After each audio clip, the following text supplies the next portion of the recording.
Le mouvement pétitionnaire 1873-1874 en faveur de la restauration de la monarchie traditionnelle s'inscrit dans un cadre plutôt confus et plutôt incertain. La paix revenue, le soulagement semblait plutôt fragile et plutôt éphémère dans l'opinion publique.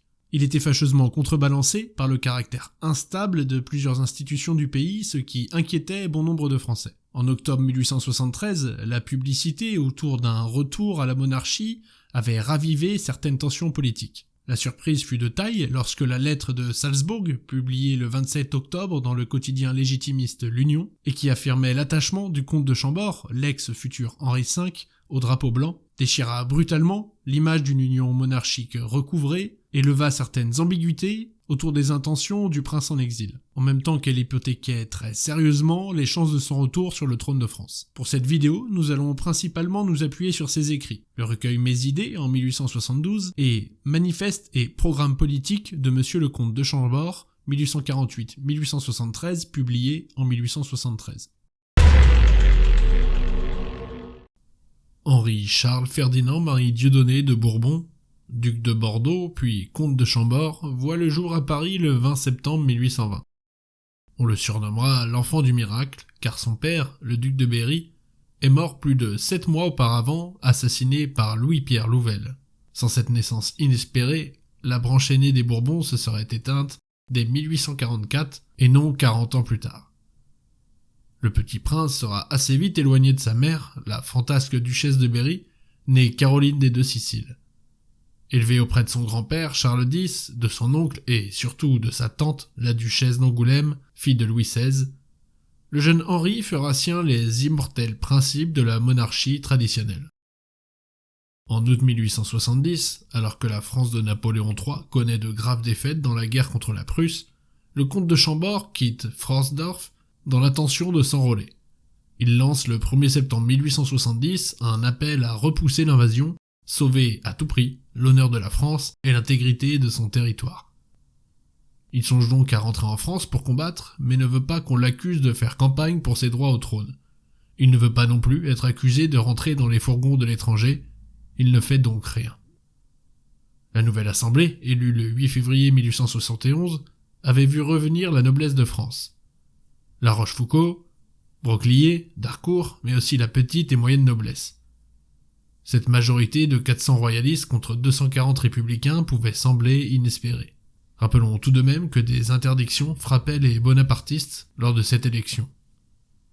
Les élections complémentaires du 2 juillet marquent une inflexion certaine. 99 républicains entrent à l'Assemblée contre 15 monarchistes. La République s'identifie de plus en plus à l'ordre après l'écrasement de la Commune. Le 8 juin, les lois de bannissement frappant les anciennes familles régnantes ont été abolies. Le comte de Chambord rentre lui discrètement fin juillet. C'est la première fois depuis plus de 40 ans qu'il foule le sol français. C'est de Chambord, domaine qu'il a reçu d'une souscription nationale peu après sa naissance, qu'il lance son manifeste. Le texte, daté du 5 juillet, est publié comme nous l'avons vu précédemment dans l'Union, le quotidien légitimiste de l'époque. Il sera ensuite repris dans le reste de la presse. Pour le comte de Chambord, l'instabilité politique, la chute successive de tous les héritiers de la Révolution, 1848, 51 et 1870, trouve son origine dans la Révolution qui a détruit un ordre stable enraciné dans le passé. Ni la monarchie parlementaire orléaniste, ni la République, ni l'Empire n'ont su s'imposer. La perte récente de l'Alsace et d'une partie de la Lorraine, que les rois avaient rattachée au territoire national, illustre cette faillite. On ne revient pas à la vérité en changeant d'erreur, souligne Chambord dans son manifeste. Les révolutions successives, les désastres militaires à répétition confirment la fragilité de tout autre régime que monarchique, l'impossibilité de fonder une société durable sur les néfastes principes de 1789. Il va réaffirmer, le 25 janvier 1872, « Personne, sous aucun prétexte, n'obtiendra de moi que je devienne le roi de la Révolution. Mais pour l'instant, la condition essentielle au retour à la monarchie est la réconciliation entre les deux branches de la Maison de France. Les Bourbons directs, représentés par le seul comte de Chambord, et les Orléans, dont le chef est alors Philippe, comte de Paris et petit-fils du roi des Français. Le 5 août 1873, le comte de Paris se rend à Frosdorf pour rencontrer son cousin, le comte de Chambord. C'est l'occasion pour lui de saluer le seul représentant du principe monarchique. Il ajoute que si la France veut revenir à la monarchie, nulle compétition ne s'élèvera dans notre famille. L'entrevue aboutit alors à un compromis de dupes. Le comte de Paris reconnaît Henri d'Artois comme le seul prétendant au trône, en espérant que ce dernier, étant sans descendance, le reconnaisse comme son unique héritier à la couronne. Cette réconciliation du petit-fils de Charles X et des Orléans doit en principe inciter les députés orléanistes à se joindre à leurs collègues légitimistes pour voter le rétablissement monarchique.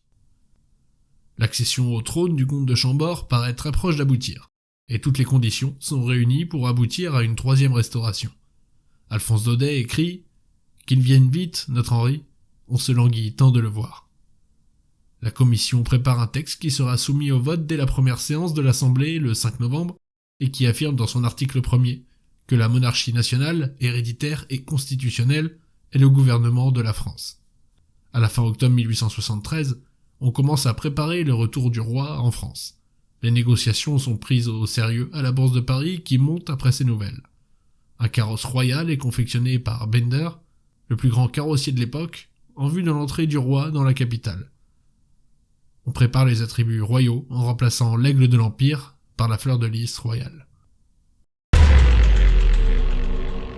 Désormais, plus rien ne semble s'opposer à ce qu'Henri V soit rétabli sur le trône de France. Il semble que rien ne semble s'opposer non plus qu'une fois son heure venue, la couronne passe à la maison des Orléans. Rien donc, sauf l'obstination d'Henri envers le drapeau tricolore. Le marquis de la Ferté propose au comte Henri d'adopter un drapeau tricolore orné d'une fleur de lys. Mais les trois couleurs étaient insupportables au comte de Chambord. Ce rejet peut témoigner tout de même de l'absence de réalité politique de l'ex-futur roi, car jamais l'armée n'aurait accepté de se séparer du drapeau tricolore. Le comte de Chambord préfère donc le drapeau blanc, le drapeau de Henri IV, François Ier et Jeanne d'Arc. Ces trois noms ne sont, bien sûr, pas choisis au hasard. Henri IV est le modèle par excellence de celui que se veut Henri V. Il est le roi réconciliateur après les guerres de religion. Premier Bourbon couronné, il fut un roi dont la popularité fut embellie par la légende. François Ier constitue une autre référence. Il est à la fois le roi chevalier, l'homme de la Renaissance et l'hôte de Léonard.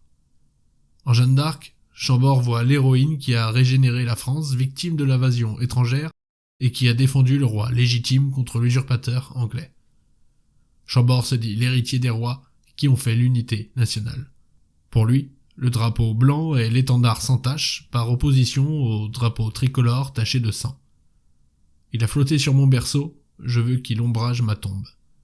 Enfant du romantisme, Chambord se souvient ainsi des vers de Lamartine « Ô Dieu de mon berceau, sois le Dieu de ma tombe ». Je suis et veux être de mon temps, affirme Chambord. Il ne s'agit donc pas de rétablir l'ancien régime. Mais comprend-il vraiment son temps ? Le comte s'indigne de la propagande faite dans les campagnes par les adversaires du légitimisme.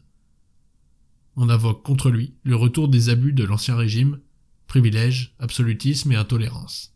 Héritier des 43 qui ont fait la France, le comte de Chambord ne reconnaît au pouvoir aucune autre origine que divine. Assemblée, oui, qui exerce un certain contrôle, mais régime parlementaire, certainement pas. Il voit le parlementarisme comme un régime étranger importé d'outre-Manche et non imposable en France. Son idéal à lui reste la charte de 1814, les assemblées ayant alors pour principale fonction d'assister le roi. Le roi doit donc gouverner et non se contenter de régner. Il avait été très clair sur ce sujet en 1862. De là, comme des entrailles de la nation sortiraient des assemblées politiques, véritable représentation du pays, qui aiderait le gouvernement à remplir sa haute mission, en lui apportant avec leur utile concours, un contrôle aussi intelligent que dévoué, qui serait une force de plus, sans pouvoir être à jamais un obstacle ou un péril. Les libertés doivent s'épanouir sous la protection de l'autorité royale, ainsi s'exprimait le comte de Chambord. À ses yeux, un pouvoir fort ne redoute pas la décentralisation. Il parle d'attribuer des responsabilités intermédiaires à des échelons comme les provinces et les communes. Il avait là aussi précisé sa pensée en 1862. Décentraliser l'administration largement, mais progressivement et avec prudence, sans lui enlever l'initiative et la sécurité qu'elle doit à la tutelle de l'État, et en tenant compte des éléments qui existent, comme de ceux qui se formeront. La rendre plus expéditive, plus simple, moins dispendieuse, plus équitable, parce qu'elle resterait étrangère à des combinaisons politiques désormais inutiles, ce serait un grand bienfait pour le pays. La gestion des affaires locales formera les élites dont la France a besoin. Ces élites siégeront dans les assemblées. Il s'agit alors de recréer un tissu de communauté détruite par la Révolution. Il conçoit la société comme hiérarchique et reposant sur le patronage. Les notables ruraux doivent alors être les protecteurs des plus faibles. C'est une société où les liens personnels règlent les relations sociales, où le supérieur assure à l'inférieur protection et secours contre la reconnaissance et le dévouement de ces derniers. Le châtelain protège ses fermiers, le patron ses employés et le maître ses serviteurs. Peu épargné par la presse libérale, le futur Henri V, ayant à cœur d'expliquer son intransigeance, s'exprime ainsi. La persistance des efforts qui s'attachent à dénaturer mes paroles, mes sentiments et mes actes m'oblige à une protestation que la loyauté commande et que l'honneur m'impose. On s'étonne de m'avoir vu m'éloigner de Chambord, alors qu'il m'eût été si doux d'y prolonger mon séjour, et l'on attribue ma résolution à une secrète pensée d'abdication. Je n'ai pas à justifier la voie que je me suis tracée. Je plains ceux qui ne m'ont pas compris, mais toutes les espérances basées sur l'oubli de mes devoirs sont vaines. Je n'abdiquerai jamais. Devant l'échec d'un retour pourtant espéré de la royauté, Henri d'Artois, qui ne s'attendait pas à ce résultat final, entreprend une démarche pour ressaisir ses chances. Il se rend alors incognito en France, le 9 novembre 1873, et s'installe à Versailles, chez l'un de ses partisans, le comte de Vancey. Le 12 novembre, il demande à rencontrer le président de la République d'alors, le maréchal de Mac-Mahon, favorable aux monarchistes. Il songe alors sans doute à rentrer dans la Chambre des députés, accompagné du président, et obtenant ainsi des parlementaires enthousiastes le rétablissement de la monarchie. Mais Mac-Mahon se refuse à rencontrer le prétendant. Dans la nuit du 20 novembre, l'Assemblée, qui ignore que le comte de Chambord est alors en France, vote le mandat présidentiel de 7 ans au maréchal de Mac-Mahon, prolongeant ainsi ses prérogatives. Pour les orléanistes, ce délai doit permettre d'attendre la mort du prétendant d'alors, le futur ex-Henri V, après laquelle son cousin, Philippe d'Orléans, comte de Paris et petit-fils de Louis-Philippe, pourrait alors monter sur le trône de France. Ce dernier accepterait alors le drapeau tricolore, la République étant alors considérée comme un régime transitoire. Mais lorsqu'Henri d'Artois s'éteint le 24 août 1883, le régime républicain s'était alors solidement implanté. Célébré au berceau par Lamartine et Victor Hugo, rendu boiteux par une mauvaise chute de cheval, le dernier Bourbon de France a mené une existence décorative, faite de chasse, de grands souvenirs et de pensées élevées. Trop honnête homme pour avoir le moindre sens politique, enveloppé dans les plis de son drapeau blanc, le comte de Chambord a autant suscité l'amour de ses partisans que l'indifférence volontaire des républicains. Avec lui disparaît non seulement la branche aînée des Bourbons, mais aussi, et surtout, une certaine conception du royalisme. Qu'on le veuille ou non, le comte de Chambord aura été le dernier prince réellement désiré de ses sujets.